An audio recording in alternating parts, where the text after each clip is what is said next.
Welcome to the League of Legends Champion Spotlight, featuring Varus, the Arrow of Retribution, recorded with help from our newly released Spectator mode.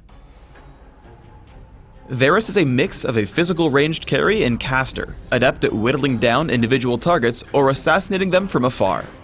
Utilizing his mix of persistent and burst damage, Varus is an exceptional addition to any team composition. Varus' passive is Living Vengeance. Every time Varus kills a minion or monster, he gains attack speed for a few seconds. If he kills or assists in the kill of an enemy champion, he gains more attack speed for an even longer duration. Piercing Arrow charges up and then fires a powerful shot that damages all enemies it hits in a line, dealing reduced damage as it passes through more targets. On the first cast of Piercing Arrow, Varus begins drawing back his bow, slowing him and removing his ability to attack. When cast a second time, he fires with bonus damage and bonus range based on how long he was channeling. If you use smart casting, holding down the button will begin the charge and letting go will fire. Silencing or stunning Varus will put the spell on cooldown without firing. If Varus waits too long to fire, the spell goes on cooldown and refunds part of the mana cost. Blighted Quiver passively gives Varus his basic attacks bonus magic damage. They also apply stacks of Blight up to a cap. When any of Varus' active abilities hit an enemy, these stacks explode, dealing damage based on the target's maximum health. Hail of Arrows fires arrows into an area, damaging all enemies they hit.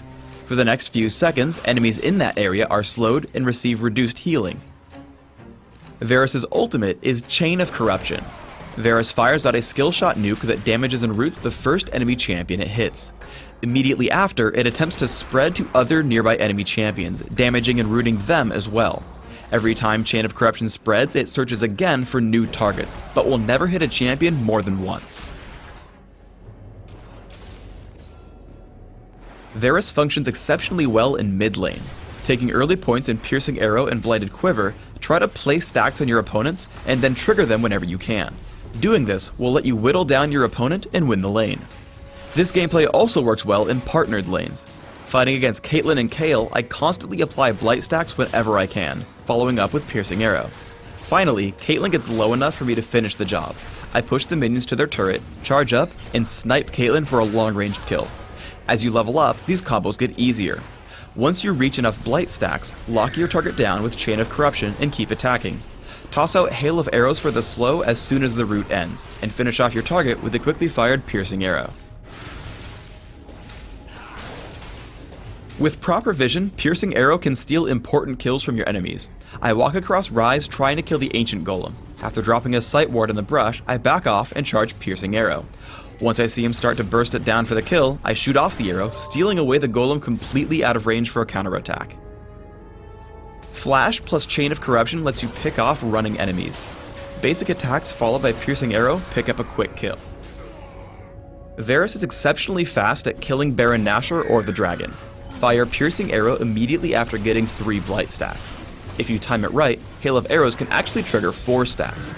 Launch it after reaching 3 and land a basic attack while it's falling. Hail of Arrows will constantly trigger Blight stacks as it hits an enemy, giving you a 4th. In the ensuing team fight, I resort to hitting the tanks first, but save Chain of Corruption until it can spread. Once Amumu gets pulled away, I target Udyr. I switch focus to him and the corruption spreads to Rise and then the enemy Varus. We take down 4 enemy champions in sequence with no hope for any of them to escape. Varus' long range makes him great at defending capture points in Dominion. As Dr. Mundo and Alistair begin capturing the Boneyard, I charge up Piercing Arrow and interrupt them both. I walk out of range after they stop capturing, but once they turn back in, I head in again for Hail of Arrows. Again, they turn to fight me, so I retreat and charge another Piercing Arrow. Alistair starts another capture, and again, I stop him. Fiora and I then enter in to stop them once more. Fiora falls, but I turn to Dr. Mundo, taking him down by stacking Blight and triggering Piercing Arrow.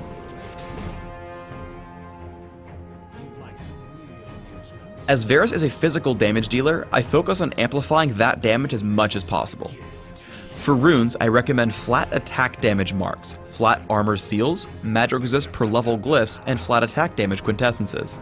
For masteries, I recommend 22-1-7, taking all the physical damage increasing masteries in offense, mana regeneration in utility, and improving my summoner spells. For summoner spells, I recommend Heal and Flash, as these spells will help you navigate and survive fights. On Summoner's Rift, I recommend opening with Boots of Speed and 3 health potions, following up with a couple of Doran's Blades, Berserker's Greaves, and a Vampiric Scepter. Then look for significant damage through Infinity Edge, Phantom Dancer, and Last Whisper. From here, look for items like Guardian Angel, Banshee's Veil, and Bloodthirster. In Dominion, a similar build will work well.